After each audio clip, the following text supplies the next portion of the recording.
নীতি কথা আমরা জেনে গেছি এখন, এবং তখন খুব ছোট আকারের এখানে এয়ারপোর্ট ছিল।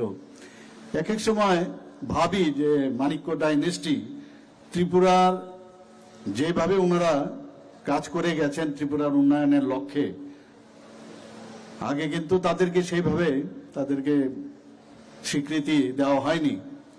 কিন্তু আমাদের সরকার যখন 2018-তে এবং মাননীয় প্রধানমন্ত্রী যখন 2014-তে প্রধানমন্ত্রী হিসাবে উনি দায়িত্বভার নিলেন, তারপর থেকে কিন্তু দেখা গেছে, এবং সেটা শুধু দেখা না, বাস্তবেও আমরা দেখেছি, বাস্তবেও সেটা পরিলক্ষিত হয়েছে যে ওনাদেরকে আমরা সম্মান আমরা দিতে পেরেছি।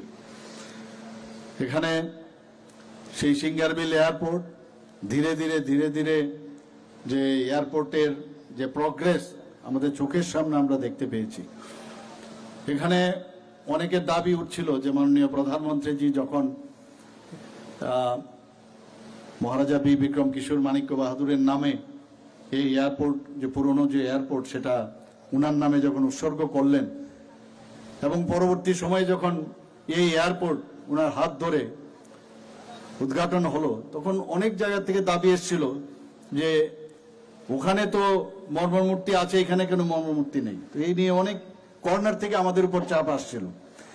তো সেই বিষয়ে আমি যখন দিল্লিতে যাই, আমাদের ইউনিয়ন এভিয়েশন মিনিস্টারের সাথে আমি কথা বললাম, এবং এখানে ডাইরেক্টর সাহেবের সাথে আমি কথা বললাম যে এটাকে শিফট করা যায় কিনা।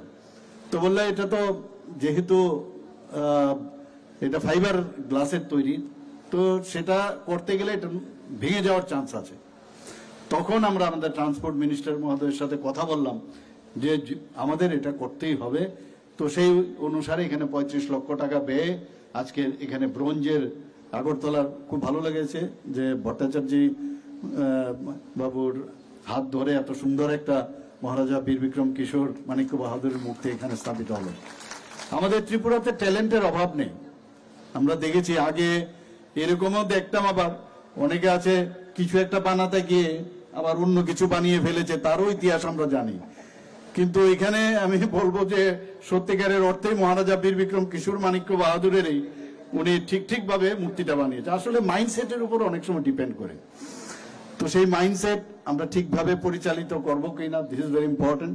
আমরা আগামী দিনের যারা প্রজন্ম যারা আছেন তাদের আমরা সুস্থ মানসিকতার বিকাশ আমরা দিতে চাই, এবং ত্রিপুরা সরকার চায় যে আমাদের ত্রিপুরার থেকে যারা নেক্সট জেনারেশন, যাদের হাতে আমরা আমাদের বেতনটা দিয়ে যাব, একটা সুন্দর একটা পরিবেশে যেন ওদের মানসিকতা গড়ে ওঠে।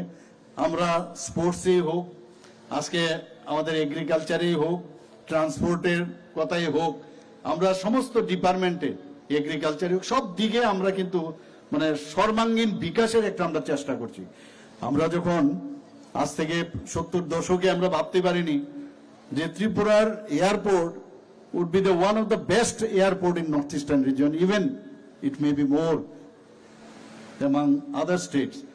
আমাদের গর্ব হয় এখান থেকে যখন বাইরের থেকে আসে, প্রথমেই মানে বলে না face is the index of mind, যখন বাইরের থেকে লোক আসে আমাদের সাথে কথা বলে এত সুন্দর আপনাদের এয়ারপোর্ট, তা আমাদের গর্বে বুক ভরে যায় যে মাননীয় প্রধানমন্ত্রীজির কারণে কি না করছেন উনি। অ্যাক্ট ইস্ট পলিসি, যেটা আমাদের মাননীয় মন্ত্রী মহোদয় বললেন যে অ্যাক্ট ইস্ট পলিসি না শুধু, যে আজকে কমিউনিকেশনের দিক দিয়ে আমরা কোন জায়গায় চলে গেছি। মানে ত্রিপুরার থেকে বলা হচ্ছে 30 থেকে 32টার মতো ফ্লাইট এখান থেকে যাচ্ছে, 4000-এর মতো মানে প্যাসেঞ্জার আসা যাওয়া করছে, সেটা কোনোদিন আমরা ভাবতে পারিনি। তো এত আমরা কিন্তু সব দিক দিয়ে এখন ভারতবর্ষের যে মানচিত্রে ত্রিপুরা, আগে অনেকে বাইরে গেলে আমাদের ত্রিপুরা কোথায় সেটা বলতে হতো যে ত্রিপুরাটা আসামের মধ্যে না কোথায়। তো এখন ত্রিপুরার মানে ত্রিপুরার চেহারা কিন্তু ভারতবর্ষের মানচিত্রে উজ্জ্বল নক্ষত্রের মতো আমি বলবো যে সেটা কিন্তু জ্বলছে, এবং সেটা একমাত্র সম্ভব হচ্ছে আমাদের যিনি অভিভাবক, এবং শুধু ভারতবর্ষের না সারা মানে পৃথিবীর মধ্যে এখন যাকে মানে শ্রেষ্ঠ নেতা হিসেবে মানেন ভারতের প্রধানমন্ত্রী মাননীয় প্রধান নরেন্দ্র মোদীজির জন্য। আজকে এখানে আমি একটা জিনিস বলবো যে এখানে ইন্টারন্যাশনাল এয়ারপোর্ট এ নিয়ে আমরা বারবার কথা বলছি যে অতি সত্বর যেন এটা শুরু হয়, এবং এর জন্য ইমিগ্রেশনের জন্য যা